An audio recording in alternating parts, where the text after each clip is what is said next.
Welcome, friends. In this episode, we'll be listening to the story of James and his alien neighbors. It's a very enjoyable story, so stay with us until the end. Enjoy watching. The shuttle door hissed open onto a world the color of a healing bruise. And James thought, with the particular clarity of a man who has made a terrible mistake, well, that's certainly a sky. He stepped down onto the surface of Veyra carrying 3 crates, a guitar he had never learned to play but refused on principle to abandon, and the collected weight of every decision that had brought him here. The dust rose around his boots in slow, orange plumes, reluctant, as if even the ground found his arrival unnecessary. Above him, the 2 suns hung at unequal heights, one a hard white coin and the other a swollen ember, and between them the atmosphere did something violet and lingering that no brochure had adequately warned him about. He had circled the word solitude in red pen. He had circled skies unspoiled by human noise.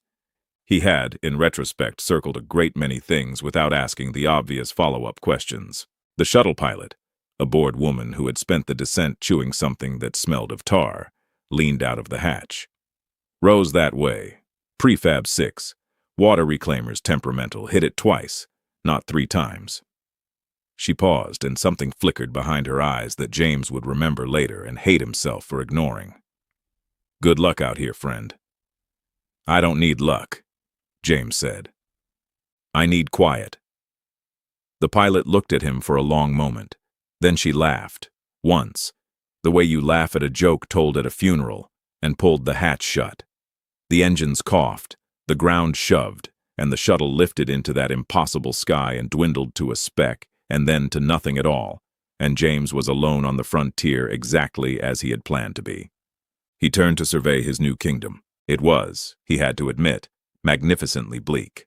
A single row of identical prefabricated homes squatted along a ridge of rust-colored rock, their solar skins dulled to the sheen of old pewter, their windows dark. Beyond them, the land fell away into a basin of dunes and dry riverbeds, terraformed a generation ago and still deciding whether it wanted to be alive. Somewhere a wind moved that wasn't quite a wind.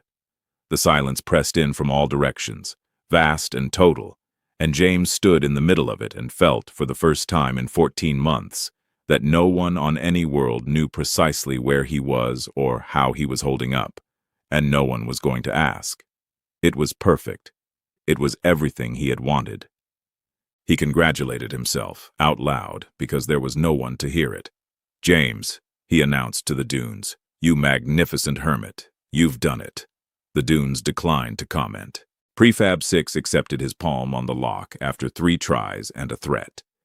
Inside it was clean, spare, and smelled of the particular chemical optimism of newly manufactured furniture. He set down the crates. He set down the guitar with the tenderness owed to an old lie. He hit the water reclaimer twice and it groaned to life, and he decided this counted as a housewarming and that things were, on the whole, going tremendously well. By the time he had emptied the first crate, the white sun had already slipped below the ridge, and the ember sun was following, and the violet in the sky deepened and thickened until it seemed less like light than like something poured. James stood at his small window watching it, a mug of reconstituted coffee cooling in his hands, feeling the specific peace of a man who has successfully removed himself from the entire human race. That was when he noticed the curtains next door. He had assumed the other homes were empty. There was no reason to assume otherwise. No lights, no sound, no sign that Veyra held anyone but himself and the temperamental plumbing. But the curtains in Prefab 5 were not empty curtains. They moved. Not with wind, because there was no wind inside a sealed home, but with the small, deliberate twitch of a fabric held aside by a hand and then, upon being noticed, released. James lowered his mug. For a moment, there was nothing. The violet deepened. And then, in the gap between curtain and frame, he saw them, a pair of eyes, catching the last of the strange light and holding it the way a cat holds a stare, steady, unblinking, and the pale, luminous green of glass held up to a flame. They were fixed on him. They had, he understood with a slow, cold prickle at the back of his neck, been fixed on him for some time. He lifted a hand in the universal gesture of, I am a normal person, and so, presumably, are you. The eyes did not wave back. The eyes simply watched, with a curiosity so patient and so complete that James felt abruptly and absurdly like the last item left on a shelf at closing time. Noticed, considered, and about to be taken home. Then the curtain fell shut, and Prefab 5 was dark again, and the row was silent, and the twin sons finished their descent and left him in that long violet dusk with the dawning suspicion that solitude might have been the wrong word to circle. "Right," James said softly, to no one, to the dark. "So the neighbors are up."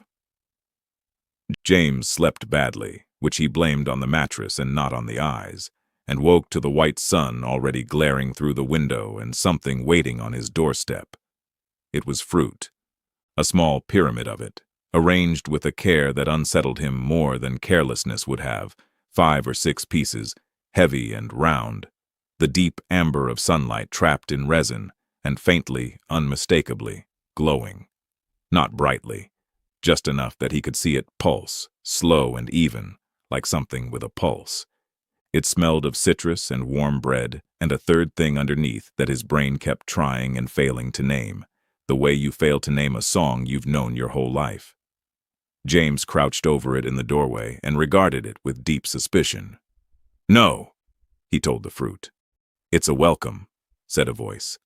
"Not a threat, though I understand the confusion." He rose too fast and nearly went over backward. She was at the fence, the low prefab boundary marker that separated his patch of rust-colored nothing from hers, leaning against it with the ease of a woman who had leaned against it many times before, watching many arrivals cross this exact threshold. She was tall. Her skin was a soft, luminous jade, green as the inside of a wave, and it caught the light in a way that skin should not, and James's mind, which had been assembling a list of ordinary explanations, quietly set the list down and backed away from it. Her hair was dark and long. Her ears were longer, sweeping back past her jaw to taper into elegant points, and one of them tilted toward him as she spoke, angling like a listening thing. Her eyes were the green of glass held up to a flame, and James had seen those eyes before, last night, through a gap in a curtain. "You," he said, with the eloquence that had carried him through a decade of professional life, "were watching me. Everyone was watching you." She said it kindly, as though this should be a comfort. "You're new. New is rare. My name is Isabella. I live there." A graceful tip of her head toward Prefab 5. "And you're James. Prefab 6. Divorced recently, and you brought a guitar you can't play." James's mouth opened, closed, opened. "How could you possibly? The manifest lists your name and your crates. The guitar has no wear on the frets, and a man who could play would never let it sit in the dust like that." Her long ears both angled forward now, attentive, delighted. "The divorce, I guessed. You have the face." "I have a face." "You have the face," Isabella corrected. "The one that comes here. We get it a lot." There was, James felt, a great deal packed into that final sentence, and every reasonable instinct he possessed told him to unpack it. Instead, he heard himself say, "The fruit glows," because his brain had apparently decided that the more alarming topic was the safer one. "It does." She smiled, and the smile did complicated things to the morning. "It's Veyra fruit. It will help you acclimate. The atmosphere here is close to yours, but not the same. A little more oxygen. A little more of something we don't have a word for in your language. Newcomers feel it in the blood first. Headaches, strange dreams. The fruit makes it faster. Easier." She nudged the pyramid with one bare toe, gently, encouraging. "Eat one. You'll sleep tonight. You didn't sleep last night." "How do you know I didn't sleep last night?" Isabella's ears did a small thing, a flicker, a slight deepening of their jade toward something richer. And she looked, for just a heartbeat, like a woman who had answered a question she hadn't meant to. Then it passed. "You have the face for that, too," she said smoothly, and James decided not to press, because pressing felt like the first step down a staircase he could not see the bottom of. He looked at the fruit. He looked at Isabella. Somewhere down the row, a door opened. He did not turn to see it, but he heard it, and he heard it not close, and he had the distinct sensation of being observed by something patient and numerous. "Acclimate to what?" he said. "You said the fruit helps me acclimate faster. Faster to what, exactly?" For a moment she simply looked at him, and the twin suns climbed, and the down-the-row door stayed open, and the third smell under the citrus finally surfaced in James's memory. It was the smell of the greenhouse his grandmother had kept. Growing things. Closed air. Life packed into a small, warm space with nowhere to go. Isabella's smile did not waver, but it softened into something he could not read at all. "To Veyra," she said at last, as though that were an answer, and pushed off the fence. "Eat the fruit, James, or don't. But the others will bring more, and they're less patient than I am." She was already turning, already jade and gold in the doubled light, already gone. "Welcome to the row." James stood alone with his glowing pyramid and his unplayable guitar and the slowly dawning understanding that he had crossed a very great distance to be entirely, thoroughly, unwillingly noticed, and that down the row, one by one, the doors were opening. He did not eat the fruit. He put it in the cooling unit instead, where it continued to glow with quiet reproach, and he told himself he was being sensible, and he spent the rest of the day being sensible in other ways too, inspecting the reclaimer, cataloging his crates, and pointedly not thinking about the greenhouse smell or the open doors. By evening, the sensibleness had curdled into something else. He wanted answers. He did not want a conversation, because conversations led to more conversations, but he wanted, in the abstract, cowardly way of a man who prefers his mysteries solved by other people, to know. So he did what he had always done when he needed to understand a thing without speaking to anyone. He found the records. The settlement terminal squatted in a shared utility shed at the end of the row, a battered public console furred with dust, and it accepted his colonist credentials with a reluctant chime. James scrolled. The archive went back 9 years. It listed arrivals, supply drops, equipment, and people. He read the people twice, and then a third time, and the sensible feeling drained out of him entirely and left something colder in its place. There were men, a great many men. Marcus, Adrian, Owen, Cooper, one every few months, sometimes two, each with a prefab assignment and an arrival date and a little green active beside his name. James counted 19. 19 men had come to this row over 9 years, to the dozen homes that stood upon it, and every single one of them was still listed active, and not one of them had been anywhere on the row when James arrived. He had walked its length. He had seen jade skin and pearl and gold. He had not seen a single other man. 19, he said to the terminal. The terminal, like the dunes, declined to comment. He walked back along the row in the thickening violet, and this time he counted the houses and he counted the silences, and by the time he reached prefab 5, Isabella was at her fence again, as though she had known the precise moment his composure would fail. "You found the records," she said. Not a question. Her ears were angled toward him, still, attentive. 19 men. His voice came out steadier than he felt. 19 men came here. They're all still listed as living here. Isabella, there is no one here. Where did they go? And this was the moment the humor left her. Not the warmth, but the ease, the lightness she wore like a second skin. She went still. Not frightened still. Careful still, the stillness of a person choosing among several true things which one is safe to say. Her ears, which had been jade, deepened at the tips toward a darker green, and James filed that away with the cold precision of a man who has begun, without meaning to learn a language. "They moved on," she said. "Moved on where? There's nothing out here. There's the row and the dunes and the ridge." "There's more than the ridge." She said it gently, and it was, he sensed, entirely true and entirely insufficient, both at once. "James, some questions here don't have the shape you want them to have. You ask where did they go and you want a road and a map. That isn't what happened to them. Then what happened to them? Down the row, a door opened. Then another. James turned this time because his nerve had reached the point where turning felt safer than not, and he saw them, two women stepping out into the dusk, drawn by the sound of the question the way something is drawn to a struck bell. One was pearl white and moved like water. The other was gold, and she was smiling, and the smile did not reach the careful stillness of her eyes. "He's asking about the ones before," said the pearl woman. Ava, he would learn, though he didn't know it yet. Her voice was mild as milk. "Isabella, is he asking already? He only just arrived." "He has the face," said the gold one, Sophia, as though that settled it, and Isabella shot her a look James couldn't parse. "The men before you," Ava said, turning to James with an expression of gentle, bottomless patience, "moved on. They found what they came for. They stopped needing the row." She tilted her head. Her ears tilted with it. "You'll understand.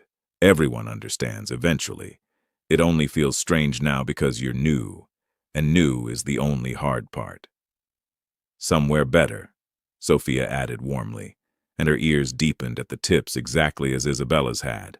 A small dark bloom of jade going to something richer, and James looked from one woman to the next, and understood two things at once. The first was that not one of them would meet his eyes as they said it. The second was that he had, entirely by accident, learned to read when they were lying. And all three of them were lying now, in the same place, about the same thing, with the same darkening of the same long ears. "Right," James said faintly. "Somewhere better. Great. Love that for them." Isabella's mouth twitched, almost a smile, almost an apology, and for one unguarded second she looked at him directly, and her ears stayed jade calm and honest, and she said the only true thing anyone said that whole violet evening. "Go inside, James. Eat something that doesn't glow, and lock your door tonight, not because it will help a breath, but because it will make you feel better."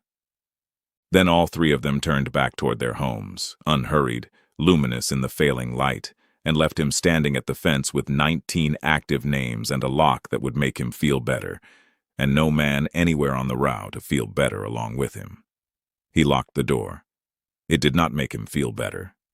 He lay awake listening to the reclaimer groan and the not-quite wind move against the walls, and somewhere in the small hours he gave up on sleep, and gave up, too, on the idea that he could solve Veyra by avoiding it. 19 names. Somewhere better. Long ears going dark at the tips. If he was going to be quietly, patiently disappeared like the men before him, he intended at the very least to understand the mechanism of his own disappearance. This felt, at 4 in the morning, like maturity.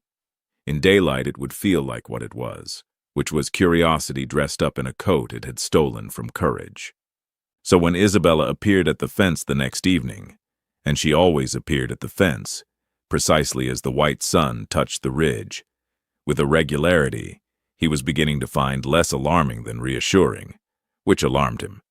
James did not retreat. He leaned on his side of the fence and said, "Teach me." Her ears lifted. "Teach you what?" "Everything. The customs. How this place works. You keep telling me I'll understand eventually. I'd rather understand now, on purpose than later, by ambush." He paused. "Also, I've eaten nothing but ration paste for 3 days, and if the alternative is glowing fruit, I need to know my options." That earned him a real laugh, bright and unguarded, and her ears did a pleased thing he was learning to watch for. "All right," she said. "Come, I'll teach you Veyra. Try not to propose marriage by accident." "That's a joke." Mostly. The customs, it turned out, were a minefield, and Isabella walked him through them with the patient delight of a woman diffusing bombs for the entertainment value. There was a greeting, she explained, for equals who wished each other well. You pressed your forehead lightly to theirs, briefly, a touch and a withdrawal. James practiced it on the fence post at her instruction and felt ridiculous, and she assured him he looked ridiculous, and this, she said, was itself very Veyran, because on Veyra dignity was considered a thing you offered up rather than clung to. There was a way of sharing food that involved the giver placing the first bite into the receiver's hand, and when James asked why not just hand someone the plate, Isabella said, "Because then how would they know you'd chosen them?" And moved on before he could ask, "Chosen for what?" And he noticed she moved on quickly, and he noticed her ears stayed calm as she did it, which meant the evasion at least was honest. "And this," she said, as the violet thickened and the second sun sank, "is the one you'll want to know. When we speak, my people, you can tell a truth from a kindness by watching the ears." James, who had figured this out entirely on his own and had been rather proud of the discovery, kept his face very still. "Can you? The tips darken when we say a thing that isn't so." She said it lightly, as though offering him a card trick, but her glass green eyes were steady on his, and he had the sudden vertiginous sense that she had told him this on purpose, that she knew he'd already learned it, and was choosing, for reasons he couldn't fathom, to confirm it out loud. "It's rude to watch for it among us, like watching a man's hands at cards. But you're not among us, are you? So watch." And her ears, as she said it, stayed jade and calm and true. "Why?" James said slowly. "Are you teaching me how to catch you lying?" For a moment she didn't answer. The suns finished their fall. Down the row a door opened and closed, and he had almost stopped flinching at that. When Isabella spoke again, her voice had changed, quieter, and threaded through with something that in a human woman he'd have called worry. "Because there's a season coming," she said. "We call it the choosing. It comes when the suns rise together, close, in the same quarter of the sky. You've a few weeks yet. And when it comes, everyone on this row will tell you things, and want things, and smile at you the way Sophia smiles, and you will need to know which of us is being kind to you and which of us is being true." Her ears stayed calm. Every word of it was true. "The kindness will feel better. The truth will keep you breathing. Learn the difference now while it's only a card trick." "And you," James said, "which are you being, right now?" She looked at him a long moment in the last of the violet light. Then she reached across the fence and, very lightly, pressed her forehead to his, the greeting between equals who wished each other well, a touch and a withdrawal, and her ears, the whole time, stayed the calm, true green of glass held up to a flame. "Learn fast, James," she said, and was gone into the dark, and he stood at the fence with his forehead still warm and understood that he had just been warned about something by the very person warning him she couldn't always be trusted, and that he had believed her completely, and that this was, almost certainly, exactly the problem. The weeks did the thing weeks do, which is pass whether or not you are ready for them, and James found himself acclimating in ways he resented. He learned the reclaimers' moods. He learned which dunes shifted at night. He learned, to his quiet horror, that he had begun to look forward to the white sun touching the ridge, because that was when Isabella came to the fence, and their evenings had developed a shape. Her teaching, him failing, both of them laughing at the failing, that felt dangerously like a life. He still hadn't eaten the fruit. It still glowed in the cooling unit, and he had started saying good morning to it, which he recognized as a symptom of something but declined to diagnose. And the suns were rising closer together. He didn't need Isabella to tell him. Each dawn they climbed nearer, the white and the ember, until they crested the ridge almost as one, and threw double shadows that crossed and tangled across the rust-colored ground. The choosing was coming. The whole row felt it. The women had grown brighter somehow, more luminous, more present, and Sophia's smiles had multiplied, and Ava had begun leaving gifts on his step. Not fruit now, but small woven things, cords and knots he didn't understand, and Isabella wouldn't explain, only removed with a tight, quiet mouth whenever she found them. Then one violet dusk Isabella came to the fence without her smile, and without the ease she wore like a second skin, and James knew before she spoke that the card tricks were over. "You have to leave," she said. "The next shuttle, 6 days. You have to be on it." He'd been expecting many things. He hadn't been expecting that. "Leave. You've spent 3 weeks teaching me to stay. I've spent 3 weeks teaching you to survive, which is not the same thing, and I have run out of weeks." Her ears were dark at the tips. No. He looked again, properly, the way she'd taught him. Not dark with a lie. Dark with something else, something he'd never seen in her before. A deep, troubled green that pulsed like the fruit, like a thing with a heartbeat. It was fear. He was almost certain it was fear. Listen to me, James, and watch my ears while I say it so you know I'm not being kind. Veyra keeps what it welcomes. The row isn't a settlement. It never was. It's a threshold, a place things are brought to and taken from. The men before you didn't move on. They were chosen, and once the choosing takes you, you don't come back down to the row, and the record just keeps saying active, because in the only sense that matters, you still are. Chosen by what? By us.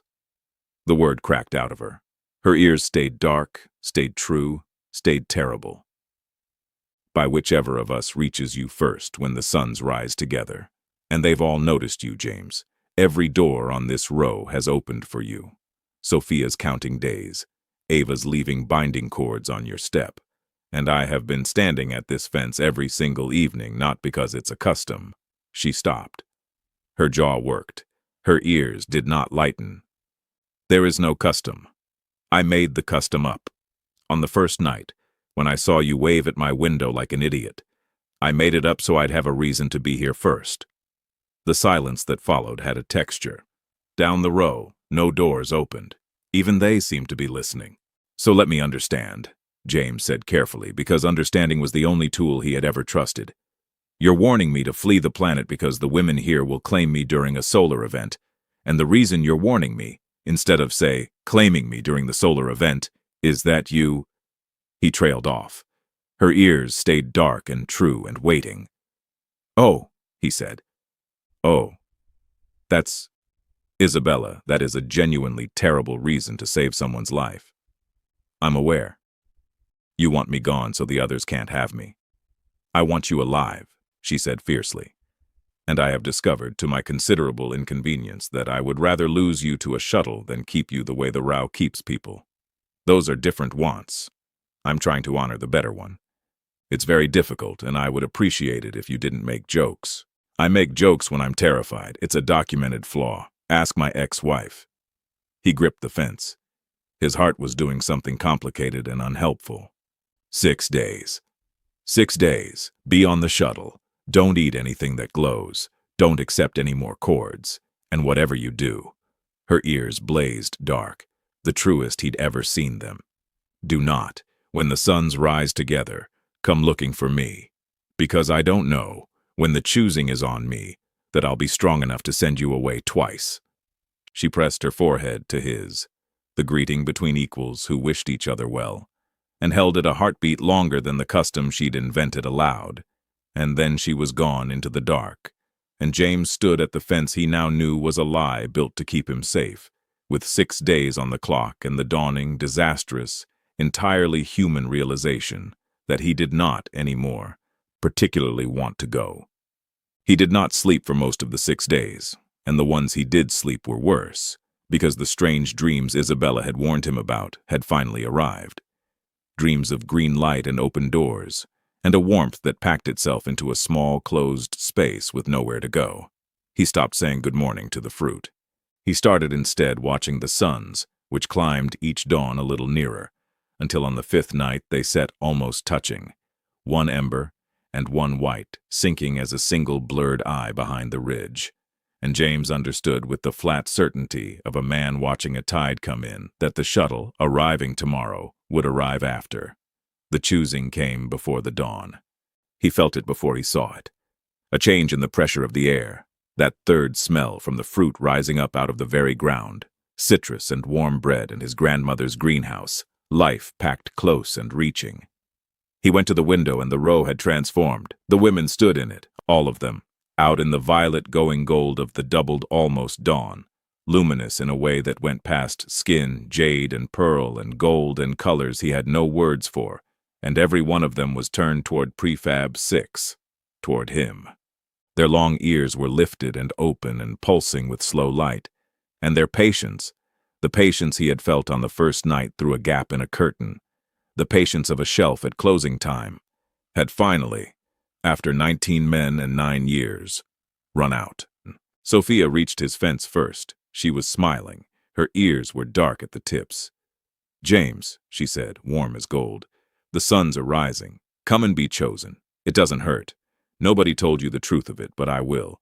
It's the kindest thing that will ever happen to you. Her ears stayed dark the entire time, and he had never in his life been so grateful for a card trick, because it meant he could disbelieve her without having to be brave about it. That's a lie, he said. Your ears are lying. I can see them. Sophia's smile flickered. Ava was at the fence now, too, pearl and patient, a woven cord in her hands. The ears only darken for untruths to each other, she said smoothly. He's been misinformed. Whoever taught him that? And her eyes went deliberately down the row to where one door had not yet opened. Whoever taught him that wanted him confused, wanted him for herself. Ask yourself, James, why only one of us warned you away. The generous ones share the row. The selfish one hides you. Her ears stayed pearl and calm and true, and that was worse than Sophia's lie. That was so much worse, because it was true, and it still wasn't the whole of it. And then Isabella's door opened. She came out last, and she came out slowly, and James saw at once that the choosing was on her too. Her skin blazed, her ears pulsed with that reaching light, and she moved toward his fence with the terrible, reluctant momentum of a woman being pulled by something in her own blood. She had told him not to look for her. She had told him she might not be strong enough to send him away twice. And here she was, drawn to him against her own warning, fighting it in the set of her jaw and the fists at her sides, and losing. James, she said, and her voice shook. I told you to be on the shuttle. The shuttle comes after dawn. You did the math wrong, or Veyra did, or I did. He was gripping the window frame. His heart was doing the complicated, unhelpful thing again, at volume. You said the truth would keep me breathing, and the kindness would just feel better. Everyone out here is being kind at me right now, Isabella. Kindly and darkly and cord in hand. And you're the only one who ever came to that fence with your ears the honest color. So I'm going to do something profoundly stupid, which is my documented specialty. I'm not asking to be chosen. He drew a breath. I'm asking you what you actually want. Not what the choosing wants. Not what the row wants. You. Ears where I can see them. The whole row went still. Sophia's smile died. Ava's cord hung slack. The doubled sun crept toward the ridge's edge, and the light went thick and gold. And Isabella stood at the fence she had invented on his first night to have a reason to stand there. And she lifted her face to him, and she let him see her ears. They stayed jade, calm, true.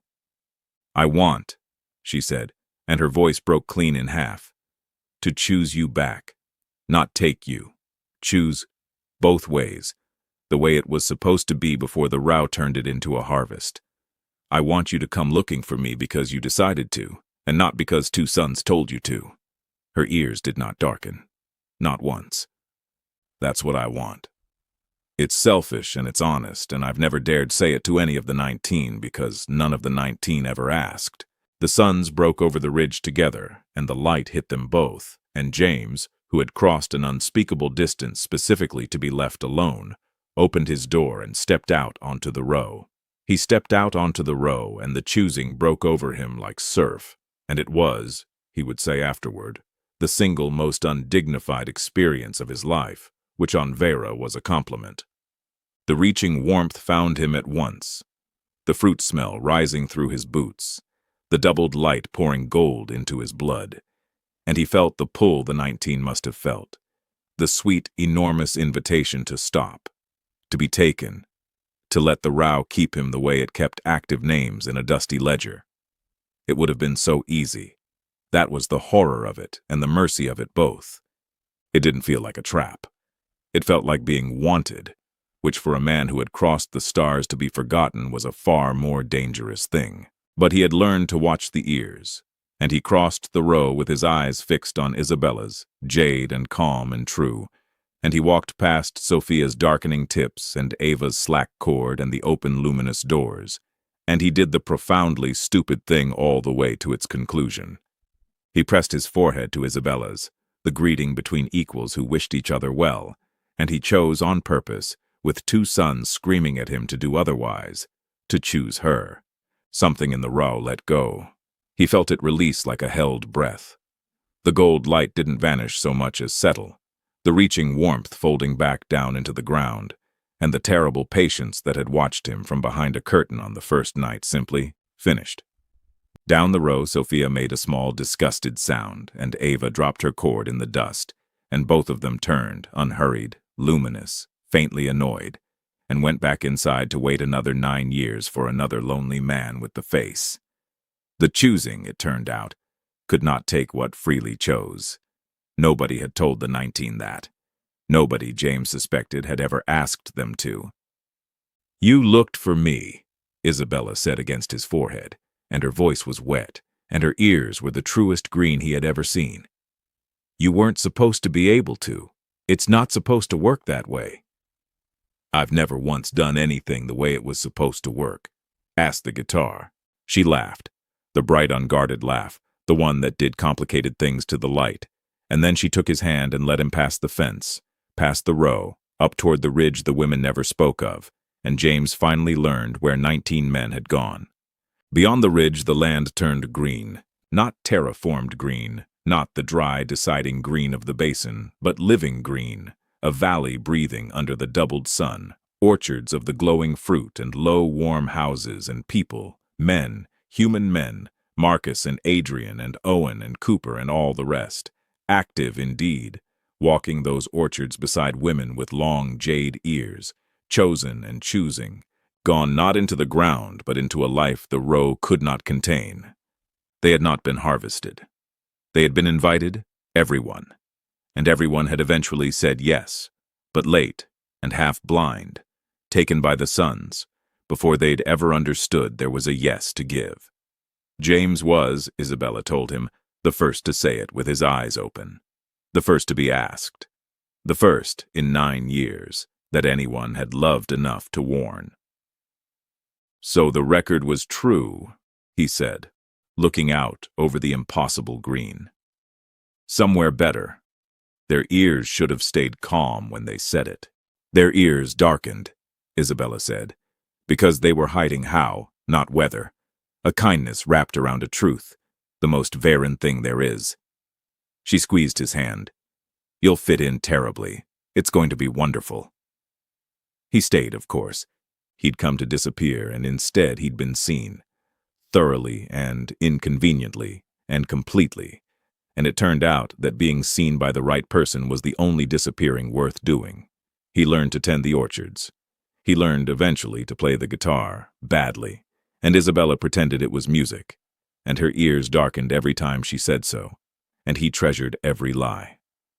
The fruit stopped glowing with reproach in his cooling unit, because he finally ate one, and slept, and did not dream of open doors, only of a green valley and a fence he no longer needed. And on the evenings when the white sun touched the ridge, out of a habit neither of them would give up, they walked back down to the row and sat at the old fence Isabella had invented on his first night to have a reason to be near him. The dunes were quiet. The prefabs stood empty and patient, waiting for the next lonely man with the face.